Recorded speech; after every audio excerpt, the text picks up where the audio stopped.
Okay, everybody, let's talk about equilibrium and how we figure out how to reach equilibrium when issues of supply and demand change. Okay. And we're going to be practicing this over and over and over again so we have a clear understanding going forward about how a price is actually created. Okay, so we have our buyers and we have our sellers. This is the issues of supply and demand having to do with buyers or consumers, supply having to do with sellers and producers. We have our demand curve. Remember, when you move the whole curve or shift it, it's determinants of TIPSY, which make sure you review so you have an understanding from the previous unit. And of course, the supply curve is rat nest. Make sure you review that from the previous unit. And of course, this is equilibrium. Now, equilibrium, of course, is the point at which producers and consumers agree on price and quantity. Producers have their goal: get as much as possible, charge the highest potential price. Consumers have a goal: get everything for as cheap as possible, to buy at the lowest possible price. That's not going to happen on either end. They have to meet somewhere in the middle. And of course, that point is equilibrium. So we have our price, our quantity, bang, right there. Now, the thing is, we give you situations that have to do with price and non-price factors, and equilibrium can on some occasion shift. On some occasion, equilibrium doesn't move at all. So let's make sure you have clarification on this. So you're given a situation, you're given a prompt, and you have to address and answer that prompt. How do you go about that process? Okay, number one, what's the market we're talking about here? What's the good or service that is being bought and sold?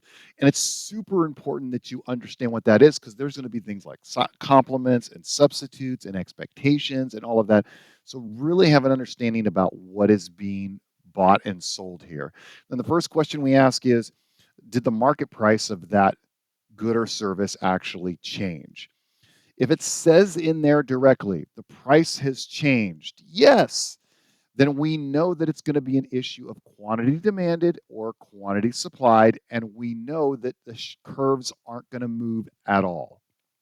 Okay, so in this case, we have the law of demand, which where the price goes up, the quantity demanded goes down. Prices go up, people aren't going to buy as much. And if price goes down, quantity demanded as goes up. Price goes uh, down, people are going to buy a lot more. Okay, and we know that on the seller's side, if price goes up, I can make more. So quantity supplied goes up. If price goes down, I have to make less. So quantity supplied goes down. Now, what does that look like? Well, here's equilibrium. Here's our quantity. Here's our price. And all of a sudden, let's just say price goes down. So what happens? I've dropped the price. Well, let's look on the supply curve. Quantity supplied is gone from here at equilibrium to here. It's dropped because remember, price goes down, I can't make as much. But over here is quantity demanded. Look where it hits at this price. Price goes down, I want to buy more. Remember, this is zero going into infinity. So prices dropped, suppliers are like, I can't make as much. Prices dropped, consumers are like, yeah, I want to buy more. Okay. Now let's go back to equilibrium. What happens if the price rises? Well, at a higher price, quantity demanded has gone from here to here. It's dropped because consumers are like, price is high, man, I don't want it. But over here on the quantity supplied side, producers are like, yeah, high price, I can make more, make more. Okay.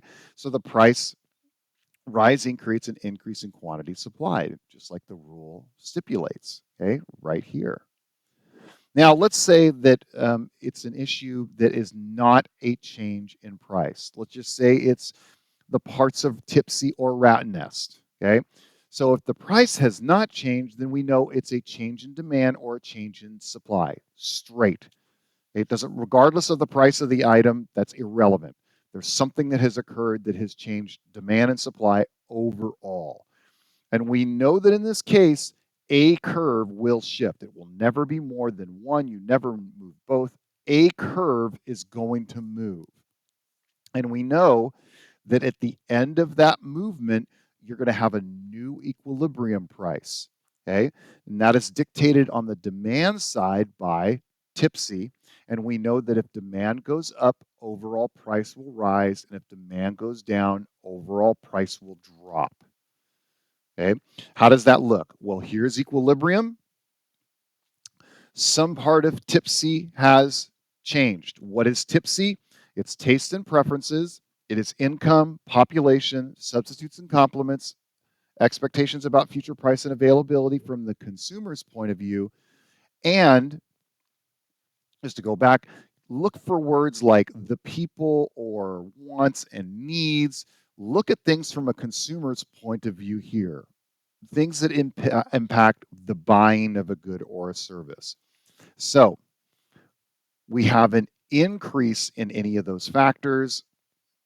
Demand goes up, price rises. Okay, notice demand simply shifted to the right. Remember, this is 0. Demand goes up, price goes up. Price goes from here to here. Okay, reverse it. Price goes down, curve shifts to the left, demand goes down, price goes down overall. Okay, just to reiterate, equilibrium, demand goes up, overall price rises, demand goes down, overall price falls. Okay, if we look and say this isn't really about buying it, it's about making the good or service, well, then we check our components of rat nest. And we know, of course, in regards to supply, if supply overall rises, prices will drop. And if supply overall drops, prices will go up. So now how does that look? Well, first of all, we look at our components of rat nest. Has the resource cost changed? Is the alternative output price rising or lowering? Is there a technological improvement? Are there a number of suppliers gone up or down? Expectations about future price and availability from the supplier's point of view. And remember, anytime you have an expectation, check and see, is it about the consumer or the producer? And check and see, like if it's nebulous and it just doesn't really have a producer or consumer angle, either one would be acceptable. And finally, subsidies and taxes and regulations. Have those changed? And go back to the previous unit to make sure that you have an understanding about how all those work in terms of shifts. And then, of course, we take a look at equilibrium. Here we are. Supply has increased. The supply curve shifts to the right. Overall price drops. Supply curve drops. Now, people often get this incorrect because they think that a rise is going up that way. No, remember, increase and decrease is a left and right movement. So if supply goes down, you're going to shift to the left back towards 0, and prices overall, look at that, they go up. So you can check yourself here. So let's go back. Here we are at equilibrium. Supply goes up, price goes down, drop. Supply goes down, shift to the left, prices rise. Okay, so this is going to be your handy dandy. Check on your prompt, like whenever you get a prompt, and we're going to practice so we understand how that equilibrium, remember that equilibrium price is the one you pay for whenever you go to a store, or people make an exchange on Etsy or anything like that. You're using these ideas when we're dealing with how a price actually starts to form, to occur, and how those prices actually move using supply and demand.